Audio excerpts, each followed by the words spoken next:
साथियों नमस्कार। कर्मचारियों के ईपीएफ कटौती को लेकर इस वक्त की बहुत ही महत्वपूर्ण जानकारी प्राप्त हो रही है। दो विभागों से ईपीएफ कटौती को लेकर पत्र जारी किए गए हैं। तो कौन से वे विभाग हैं जहां पर ईपीएफ कटौती को लेकर आदेश जारी किया गया है, इसके बारे में आपको विस्तार से जानकारी दूंगा। साथ ही आपको ये भी बताऊंगा कि ईपीएफ कटौती कर्मचारियों के लिए क्यों ज़रूरी है।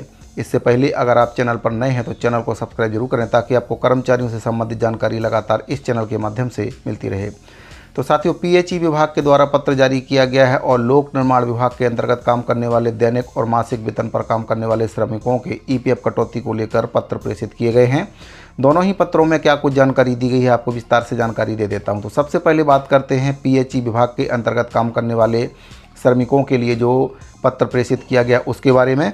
तो पीएचई विभाग के द्वारा आपका 23/9/2024 को पत्र प्रेषित किया गया। इसमें कार्यपालन अभियंता लोक स्वास्थ्य यांत्रिकी विभाग बेमेतरा जिला बेमेतरा से ये पत्र प्रेषित किया गया। इसमें विषय है दैनिक मासिक वेतन पर काम करने वाले वेतनभोगी संविदा कर्मचारियों के संबंध में ईपीएफ बकाया जमा ना करने के संबंध में।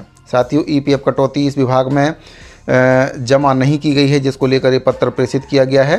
तो काफ़ी लंबे समय के बाद इस विभाग में अब ईपीएफ कटौती होने वाली है। 2016 के बाद जो विवेक डांड थे मुख्य सचिव, उनके द्वारा आदेश जारी करके समस्त विभागों को ईपीएफ कटौती करने के निर्देश दिए गए थे, लेकिन उस समय सफलता नहीं मिल पाई थी।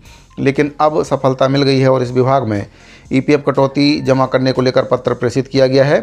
पत्र के माध्यम से कहा गया, कर्मचारी भविष्य निधि और विविध प्रावधान अधिनियम 1952 संविधान के राज्य नीति निर्देशक सिद्धांतों के अनुपालन में भारत की संसद द्वारा अधिनियमित एक सामाजिक कल्याण कानून है।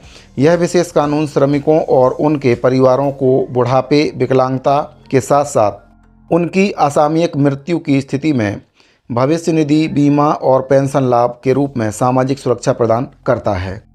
अधिनियम की धारा 1(3) के तहत 20 सिनेमा के मामलों में 5 या उससे अधिक कर्मचारियों वाले प्रत्येक प्रतिष्ठान या व्यवसाय का यह कर्तव्य है कि वे अपने प्रतिष्ठान में काम में लगे या उससे जुड़े अपने कर्मचारियों के लिए कर्मचारी भविष्य निधि, कर्मचारी पेंशन निधि और कर्मचारी जमा लिंक्ड बीमा योजना में योगदान दें, जिन्हें नियोक्ता से प्रत्यक्ष या अप्रत्यक्ष रूप से वेतन मिलता है। इसमें सभी प्रकार के कर्मचारी शामिल हैं, जैसे कि दैनिक वेतनभोगी कर्मचारी, संविदा कर्मचारी, आकस्मिक, अस्थायी, अंशकालिक और मौसमी कर्मचारी। साथ ही किसी ठेकेदार के अंतर्गत काम करने वाले कर्मचारियों को भी इसमें शामिल किया गया। तो इन सभी कर्मचारियों को जो पीएफ कटौती है वह विभाग के द्वारा किया जाना है ताकि इनका भविष्य, इनके परिवार का भविष्य सुरक्षित हो सके।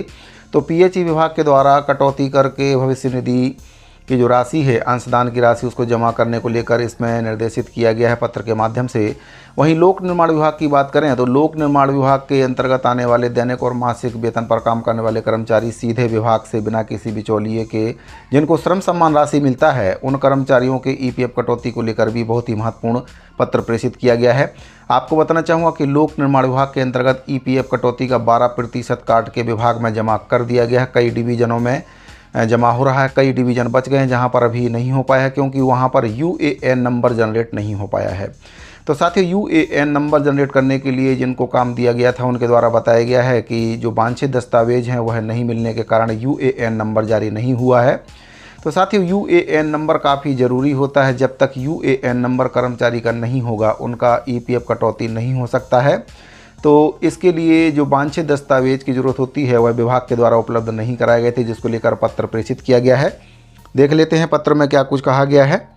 तो साथियों, लोक निर्माण विभाग की ओर से ये पत्र आपका 17/10/2024 को जारी किया गया है और इस पत्र के माध्यम से कहा गया है कि अवलोकन करें, विषयांकित कार्य हेतु Shri A Vijay Mohan advocate, labour law and tax consultants की मासिक मानदेय पर कार्य आवंटित किया गया है। उनके द्वारा अवगत कराया गया है कि विषयांकित कार्य हेतु आपके द्वारा उन्हें ईपीएफ सब कोड जनरेट करने हेतु वांछित दस्तावेज अब तक उपलब्ध नहीं कराया गया है। अतः निर्देशित किया जाता है कि श्री ए विजय मोहन अधिवक्ता को वांछित दस्तावेज तत्काल उपलब्ध कराया जाना सुनिश्चित करें। तो साथियों, वांछित दस्तावेज उपलब्ध ना कराए जाने के कारण यूएएन नंबर, जिसको यूनिवर्सल अकाउंट नंबर भी कहा जाता है, वह जनरेट नहीं हो पाया है, जिस कारण से कई डिवीज़नों में दैनिक और मासिक वेतन पर काम करने वाले कर्मचारियों का जो ईपीएफ कटौती है वह नहीं हो पाया है। तो अब इस पत्र के माध्यम से निर्देशित किया गया है कि जल्द से जल्द जो दस्तावेज हैं वह उपलब्ध कराए जाएं ताकि उनका यूएएन नंबर जनरेट हो सके और उनका भी ईपीएफ कटौती शुरू हो सके।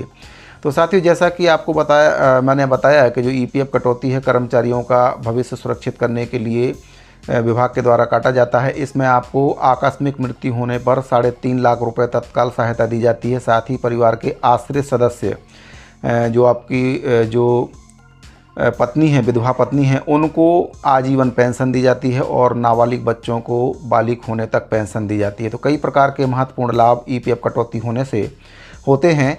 अन्य विभागों को भी चाहिए कि वे अपने विभागों में ईपीएफ कटौती करवाने को लेकर प्रयास करें, क्योंकि छोटे छोटे प्रयासों से ही बड़ा प्रयास होता है। बाकी जो नियमितीकरण, स्थायीकरण है वह तो चलता रहेगा। आगे आने वाले समय में हो सकता है कि प्रदेश की सरकार कर्मचारियों का स्थायीकरण कर दे, लेकिन वर्तमान में जो ईपीएफ कटौती है वह कर्मचारियों के लिए बहुत ही ज़रूरी है, क्योंकि बुढ़ापे का ये सहारा है, कर्मचारियों के भविष्य का सवाल है, उनके परिवार का सवाल है। तो समस्त विभागों में जहां पर कर्मचारी दैनिक मासिक वेतन पर काम कर रहे हैं, चाहे वह संविदा कर्मचारी हों, चाहे अंशकालीन कर्मचारी हों, चाहे ठेकेदार के अंतर्गत काम करने वाले कर्मचारी हों, सभी का ईपीएफ कटौती होना काफ़ी ज़रूरी है। तो साथ ही ईपीएफ कटौती से संबंधित बहुत ही महत्वपूर्ण जानकारी प्राप्त हो रही थी। जानकारी अगर आपको पसंद आई हो तो वीडियो को लाइक और अपने साथियों को शेयर जरूर करें। मिलते हैं अगली वीडियो में, अभी के लिए दीजिए इजाज़त। धन्यवाद।